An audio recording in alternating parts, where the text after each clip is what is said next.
Pois bem, pense num casal perfeito. Assim, pelo menos, os amigos definiam a vida de Ivanilde Reis, essa mulher de 42 anos, uma moça muito bonita, por sinal. E o rapaz, companheiro dela, o Romério Bezerra de Moura, de 45 anos. Durante 17 anos, vem para mim, por favor, os dois viveram juntos e, segundo a família, os amigos mais próximos, os amigos mais íntimos, esses dois sempre se deram muito bem. Feliz, a Ivanilde dá luz a duas lindas crianças, hoje, inclusive, a mais velha com 14, uma menina com 9, aliás, são 3 filhos. Pode encher a tela, por favor. Tem uma outra pequenininha de apenas 4 anos de idade. No início era um bom pai. E os vizinhos são categóricos quando falam da relação da Ivanilde com o marido. Nesse tempo todo, morando em Taboão da Serra, na Grande São Paulo, não há relatos de tumulto, não há relatos de confusão na casa da família Bezerra de Moura. Portanto, todos que ali frequentavam, familiares, amigos, o que os vizinhos ouviam, afinal de contas, Taboão da Serra é um local relativamente pequeno, então boa parte das pessoas se conhece. Enfim, todos eram categóricos ao afirmar que os dois se davam muito bem. Por sinal, eles viviam nessa casa onde os nossos repórteres conseguiram, por sinal, entrar com absoluta exclusividade. Agora, depois de todo o pesadelo, a polícia de São Paulo descobre que a relação não era tão perfeita quanto os amigos e a família imaginavam. De 5 anos para cá, vem para mim, por favor, o Romério. O Romério muda o comportamento repentinamente, por sinal. Da água para o vinho, do bom marido, do pai exemplar, ele se transforma num vilão. Ivanilde percebe que estava o tempo todo, nestes 17 anos, dormindo com o seu maior inimigo. Auxiliar de serviços gerais, ela vira do dia para a noite refém do medo. Começa a ser assombrada pelo próprio marido. Vem para mim, por favor. A possessividade e o ciúme doentio transformarão esse pintor no maior pesadelo, não só dessa mulher que aos 40 anos tinha imaginado que chegava no auge. Eles tinham, muito embora fosse uma família humilde, simples, tinham bom dinheiro, viajavam, curtiam os filhos. Repito, 3 filhos, uma de 14 e a outra de 9 e a pequenininha de 4 anos de idade. Mas as incessantes brigas desse casal dos últimos anos levam Ivanilde de uma forma sem voltar atrás, a desistir do casamento. Aliás, esse caso passional se difere dos outros mostrados nesse programa e vem comprovar que muitas vezes o último ato violento do marido assassino pode não vir necessariamente precedido de agressão física. Ou seja, nesse caso, até esse rapaz cometer tudo o que cometeu, e eu vou detalhar para você de todo o Brasil exatamente o que ele fez com a própria mulher, ele jamais levantou a mão contra ela. Ele jamais deu o dedo na cara. Ele apenas, mas também quem cometeu um crime tão bárbaro e brutal como esse na frente dos filhos. Só que isso é bom deixar claro. Não quer dizer que uma agressão verbal, não quer dizer que uma palavra mal colocada, que um xingamento, não pode necessariamente corresponder a esse último ato tão bárbaro cometido pelo marido assassino. Vem para mim, por favor. Segundo os filhos, o pai passa a fazer ameaças à mulher, mas jamais levantou a mão. Isso não significa nada. A Ivanilde dá um basta no casamento. Longe de casa, o pintor diz ser o único homem da vida de Ivanilde. Exatamente nessa casa, onde viveram juntos durante 17 anos, ele diz que voltaria pela porta da frente e reataria o casamento com a mulher que ele amava. Separados, as ameaças passam a ser mais constantes. Até que agora, na última noite de Natal, a Ivanilde passa a festa com a família. A cunhada, que estava com ela, diz que foi uma noite muito especial com as crianças. A Ivanilde, vem para mim, por favor, parecia muito feliz, mas ao mesmo tempo muito preocupada, porque de hora em hora o celular tocava, uma mensagem de voz, e mensagens de voz ameaçadoras, mesmo muito inconformada e assustada. A Ivanilde diz para a cunhada que acha impossível que esse homem, que durante 17 anos a cortejou, cumprir o que prometia. Àquela altura, a mulher de Romério, a mãe de 3 filhos, tinha menos de 2 horas de vida. Depois da ceia do Natal, a Ivanilde volta para casa com os 3 filhos. A casa onde viveu os 17 anos ao lado do marido vai virar palco do crime que destruiu toda a família dela. O pai, doente de ciúmes, estava prestes a matar Ivanilde. Liliane Nascimento. Até que ponto pode chegar os ciúmes doentio de um homem? Nossa equipe acompanhou mais uma história que terminou em tragédia. Naquela madrugada, Romério subiu por essas escadas, já decidido a matar. Quando passou por esta porta, surpreendeu a ex-mulher, que foi atacada covardemente. A crueldade ainda maior. Ele fez tudo na frente das duas filhas do casal, de apenas 9 e 6 anos de idade. As filhas gritavam pelo pai, mas mesmo assim ele cometeu o crime e saiu como se nada tivesse acontecido. Quem conhecia o casal não esperava esta tragédia. Romério sempre foi conhecido por ser um homem bom e trabalhador. Quando ainda eram casados, eles se davam bem. Parecia que Romério tinha aceitado a separação, mas na verdade ele estava planejando tudo, minuciosamente. Esperou a ex-mulher chegar, ficou monitorando de longe e a surpreendeu ainda na sala. Nós acompanhamos a história de perto, conversamos com familiares e mostramos o caso do homem trabalhador que se tornou um assassino. Era uma noite onde a cunhada disse que ela foi muito feliz. Uma noite muito especial, ela tinha saído com as 3 crianças e ela tinha, segundo o relato dos próprios amigos e parentes próximos, ela acreditava ter chegado no auge de sua vida, afinal de contas bonita e vaidosa. A ex-mulher de Romério acha que naquele momento poderia retomar a sua vida normal. Mas o pai doente de ciúmes ataca, não se sabe se ele entrou pela porta, ele entrou armado ou se pulou a janela. Sem falar muito, o Romério foi direto à poltrona onde a Ivanilde estava sentada e atacou a mulher na frente dos filhos. A mais velha, de 14 anos, estava no banho. O menininho, não é? Os meninos de 9 e 4 anos estavam na sala. Eles imploram para o Romério parar de agredir a mãe. E ele copiosamente continua agredindo essa mulher. Gritos de socorro são ouvidos na sala, no banheiro, aliás, pela filha mais velha. Vem para mim, por favor, que tomava banho. Quando a menina chega na sala, a mãe estava morta. O pai estava fugindo. O pai tem a coragem de olhar para a filha de 14 anos, que tem clareza de tudo que aconteceu naquela casa, e ela pergunta: quem fez isso com a mamãe? O pai olha e fala: fui eu. E sorri. Exatamente essa imagem do pai confirmando ser o assassino e sorrindo é que ficou na cabeça desta menina. Ele tá me ligando muito, Isa. Eu não sei mais o que fazer.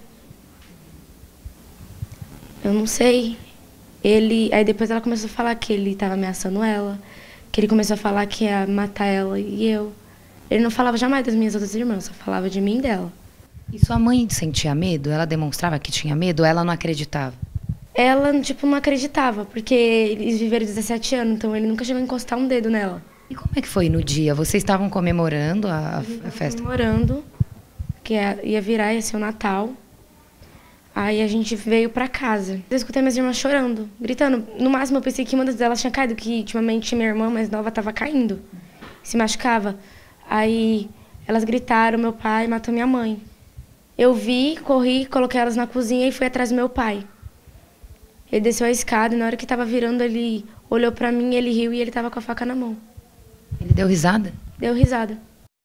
Você imagina, Percival, como esses homens, não é, viram de maridos bondosos, de maridos que são confiáveis, pelo menos nesses 17 anos que ele viveu ao lado dessa mulher, e da hora para a noite se transforma nesse monstro. E ele tão confiante nessa legislação brasileira que beneficia assassino, que beneficia bandido, mas não beneficia o inocente, ele dá risada para a filha.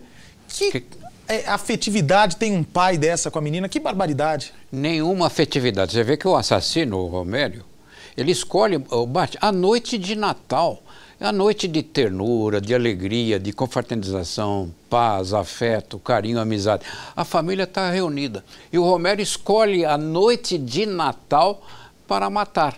Quer dizer, a família faz sua confraternização, quando se retira em casa, ele vai lá e ataca. Agora, o senhor e a senhora imaginem, essa mulher aqui, quer ver? Põe aqui o preview do que vai entrar agora.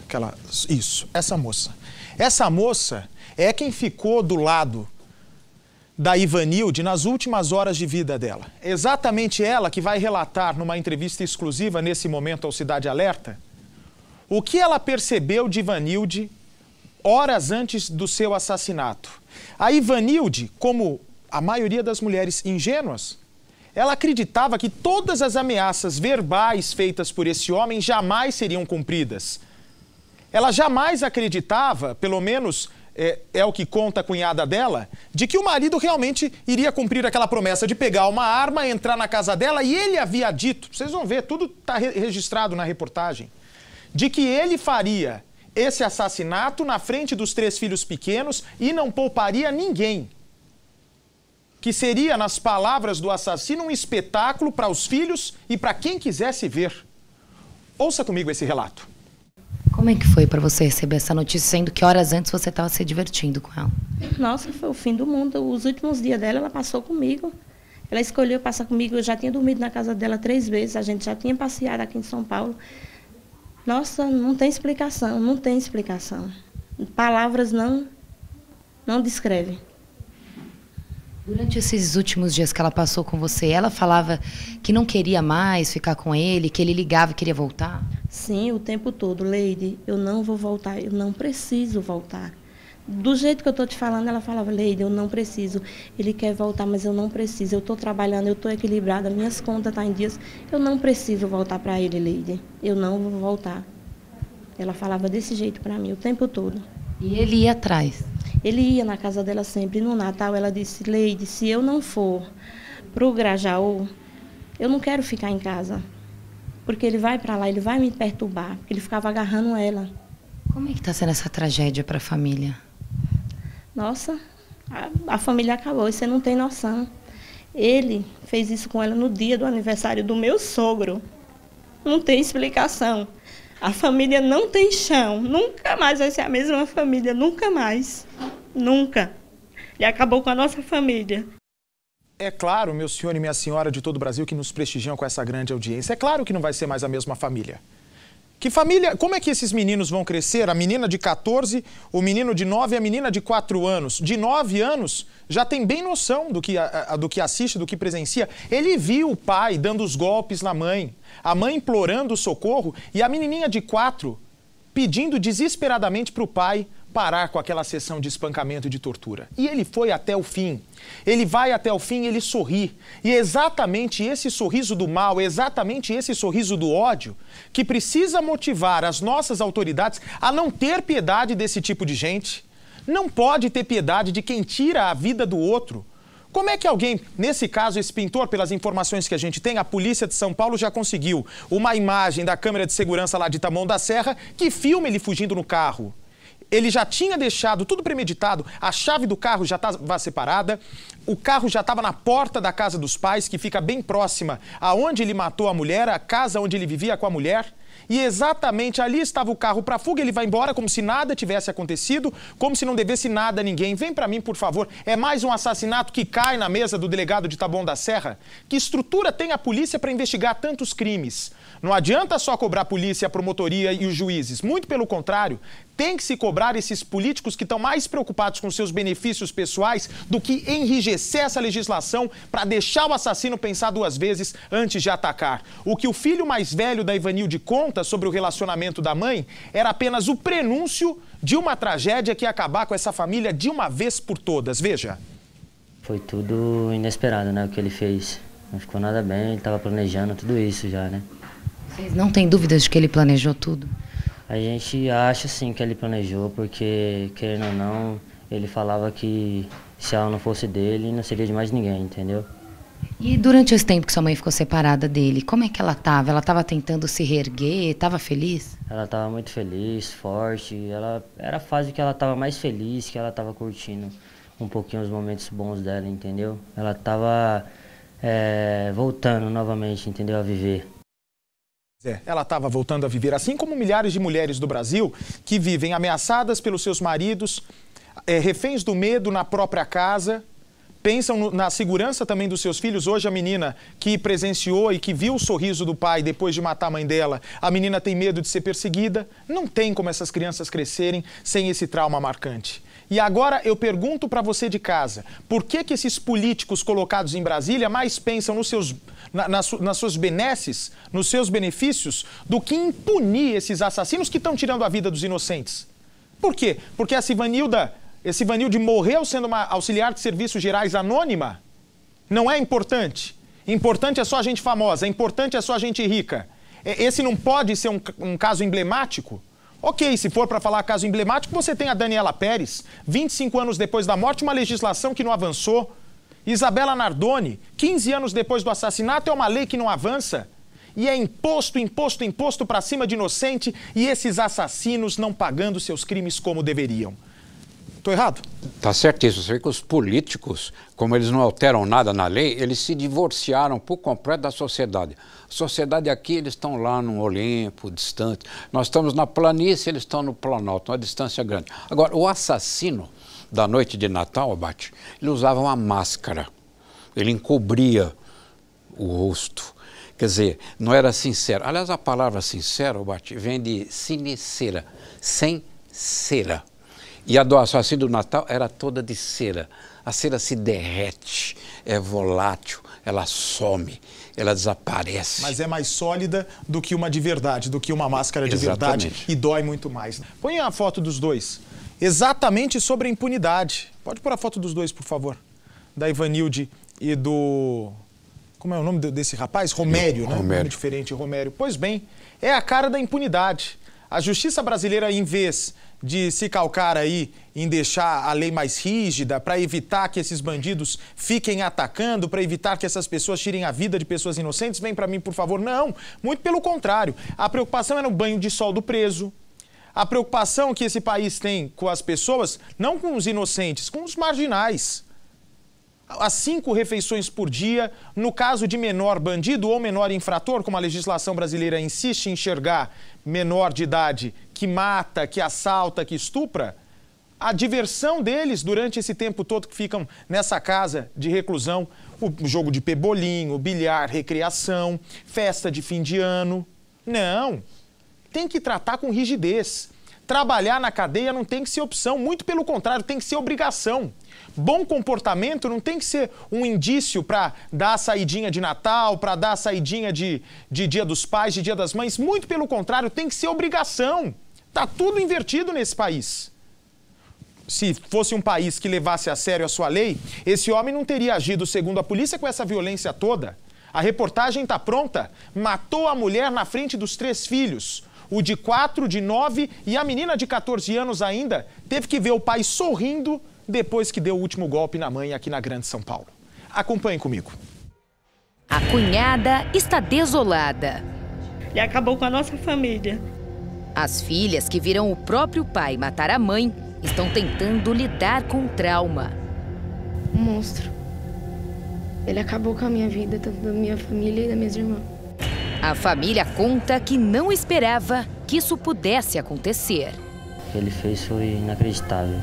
O responsável por todas essas lágrimas e tristeza é Romério Bezerra, de 45 anos.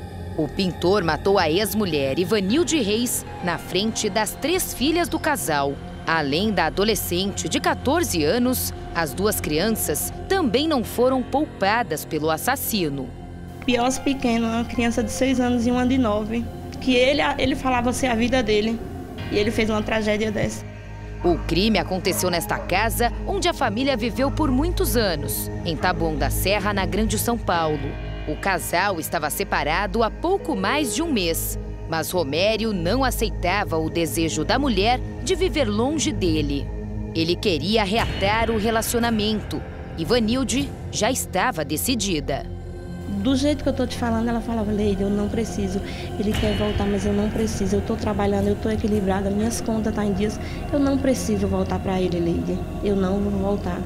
Depois da separação, ele foi morar na casa da mãe. E de lá, o homem passou a monitorar a ex.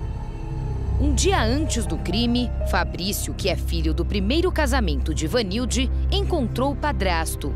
Ele não deu sinais de que planejava um crime tão bárbaro. Eu passei no sábado lá com a minha esposa. A gente ia almoçar, eu passei antes na garagem, ele estava na porta da garagem dele. Eu estive conversando com ele, entendeu? Tava super bem. Horas antes de morrer, Ivanilde passou a noite com a cunhada, comemorando o Natal. Ela estava feliz, mas também parecia preocupada. A todo momento, mexia no celular. As mensagens que ela recebia eram de Romério. Ela começou a sair de junto de mim e ouvir os áudios dele. Aí falou, nossa, o Rô tá me provocando. Nossa, Leide, o Rô tá demais. Só essas mensagens assim. Aí começou a sair perto de mim. Aí também ela não me falou mais nada sobre o assunto. Já era madrugada quando Ivanilde e as 3 filhas chegaram em casa. Elas subiram por essas escadas e tiveram acesso ao local. A filha mais velha foi direto para o banheiro, para tomar banho, enquanto Ivanilde e as duas filhas pequenas ficaram na sala. Como de costume, Ivanilde ficou sentada na poltrona, lugar onde ela sempre costumava ficar. Foi quando Romério apareceu. Ninguém sabe ainda por onde o criminoso entrou na casa. Se foi aqui, pela porta principal ou pela janela, que fica na lateral.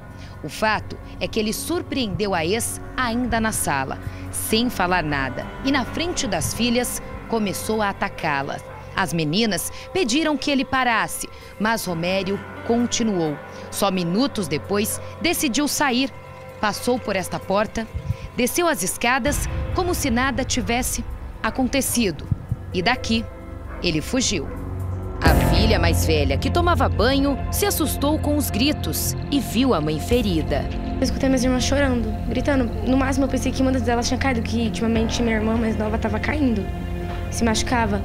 Aí elas gritaram, meu pai matou minha mãe. Eu vi, corri, coloquei elas na cozinha e fui atrás do meu pai. Ele desceu a escada e na hora que estava virando, ele olhou pra mim, ele riu e ele estava com a faca na mão. Ele deu risada? Deu risada.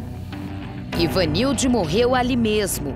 A cunhada foi avisada horas depois e parecia não acreditar que Ivanilde foi morta no mesmo dia em que o pai dela, que mora na Bahia, completava mais um ano de vida. Ele fez isso com ela no dia do aniversário do meu sogro. Não tem explicação. A família não tem chão. Nunca mais vai ser a mesma família, nunca mais. Segundo testemunhas, assim que Romério passou por este portão, já se preparava para fugir. Isso porque o carro dele estava estacionado aqui na rua. Ele fez tudo planejado. Caminhou até a casa dos pais, que fica a poucos metros daqui, pegou as chaves, os documentos, entrou no veículo e fugiu. Deixou as filhas pequenas em casa, traumatizadas. A polícia tenta encontrar o criminoso. Ele não voltou mais aqui no bairro. A suspeita é de que o assassino tenha fugido para o Nordeste, local onde ele tem parentes. Que a justiça seja feita, que a polícia vá atrás e prenda ele, porque a gente também está correndo perigo. O casal estava junto há 17 anos. Quando conheceu Romério, Ivanilde já tinha o filho mais velho de outro casamento. Romério sempre tratou bem o enteado. Depois, juntos, eles tiveram 3 filhas. Ivanilde e Romério sempre moraram no mesmo endereço. Ela trabalhava como auxiliar de serviços gerais e ele como pintor. Segundo os vizinhos, eles sempre se deram muito bem. Aparentemente, pareciam ter um casamento tranquilo. E no início, realmente era assim. Mas, segundo os parentes mais próximos, de 5 anos pra cá, as brigas começaram. Isso porque Romério se tornou um homem muito ciumento, possessivo e brigava por tudo. Durante muito tempo, Ivanilde aturou, só que de alguns meses pra cá, não aguentava mais. Segundo os parentes, apesar de todas as brigas, Romério nunca havia agredido a esposa. Não passava discussões, ficava conturbado, ele discutia, depois estava bem de novo. Mas o relacionamento já estava desgastado e foi depois da última discussão que Romério decidiu sair de casa. Ele parecia ter aceitado o fim. Um mêsinho antes, ele pegou as coisas dele, jogou dentro de um saco preto e foi direto para casa da mãe dele, entendeu? Então, até então, vocês achavam que ele tinha aceitado e que ia ficar tudo bem? Que ia ficar tudo bem. Mas o criminoso queria voltar a viver junto com a mulher. Insistia e a todo momento seguia os passos de Ivanilde. Quais tipos de ameaças ele fazia para sua mãe, que você lembra nesses últimos tempos? Que eu vi ele falando que se não fosse ele, não ia ser ninguém. Que ele queria porque queria ela. Como ele estava separado, ela não queria mais ver ele. Só que ele ficava indo lá em casa, ele ficava abraçando ela, querendo beijar ela à força, e ela virava a cara, ela não queria. Ivanilde não acreditou que o ex-companheiro seria capaz de fazer mal para ela. Ela estava vivendo a vida como nunca, feliz e cheia de planos. Ela estava muito feliz, forte, era a fase que ela estava mais feliz, que ela estava curtindo um pouquinho os momentos bons dela, entendeu? Ela estava voltando novamente, entendeu, a viver. As filhas que viram tudo agora estão sob os cuidados da tia. Elas lembram a todo momento do que aconteceu. Então a gente pede proteção, pede que a polícia corra atrás e que prenda ele. Ele tem que ser preso o mais rápido possível, não tem segurança para nós. Enquanto isso, as crianças estão traumatizadas, vão precisar de tratamento e tudo mais. E é revoltante porque ele fez tudo isso e se for preso pela polícia aqui desse país, pode ter certeza, se réu primário, se for o primeiro crime que ele comete, se for condenado pelo assassinato, pode ter certeza, daqui a pouco a gente vai ser obrigado a andar na mesma rua, a dividir a mesma calçada com esse monstro. Se realmente for o assassino, como diz a filha, como dizem as testemunhas, porque até ser condenado é suspeito. Agora eu pergunto para você de casa, não é no mínimo, não é? Para não falar pena de morte, porque nesse país ainda não está preparado para julgar uma pena desse tipo. Agora, prisão perpétua, no mínimo, para quem comete um crime como esse, Percy. Sim, você vê que a vida humana tem que urgentemente deixar de ser tratada como o artigo mais barato do mercado. Você vê o assassino da noite de Natal nesse caso aí. Ele é um destruidor, ele é um pulverizador, ele aniquilou a vida de uma família e, em particular, as crianças. As crianças, olha, como você calcular a pena? Você sempre me pergunta isso, Bate. Você tem a vida dela, você calcula essas crianças com trauma para a vida toda na cadeia. Como que você vai avaliar isso? Tem que punir rigorosamente. Entretanto, você lembrou bem, se for primário é solto, por quê? Porque a justiça brasileira tem a mania de tratar assassino que mata pela primeira vez, dando a ele uma espécie de direito a uma amostra grátis. É horrível o que estou falando, mas infelizmente é a realidade. Pois é. É difícil, né? A gente vê que tem autoridade preocupada. E eu tenho dito isso diariamente porque é muito revoltante. As pessoas comentam muito comigo. Poxa, Bate, pensam até no prazer sexual do preso. Pensam no direito da visita íntima do preso, do assassino. É uma legislação que beneficia o preso para ter o seu prazer sexual, para ter a sua alimentação completa, para ter um atendimento médico decente na cadeia, para ter a sua segurança na transferência para audiência de custódia. Agora, não pensa no brasileiro inocente? Não, muito pelo contrário, não pensa nada. Você falou da colher de chá para quem trabalha como se fosse um favor e é obrigação. E isso é tão visto como o favor que ele faz, que se trabalha 3 dias, desconta 1 da pena. Imagina. Ele está fazendo um grande favor. A justiça quer empurrar ele para fora logo, né?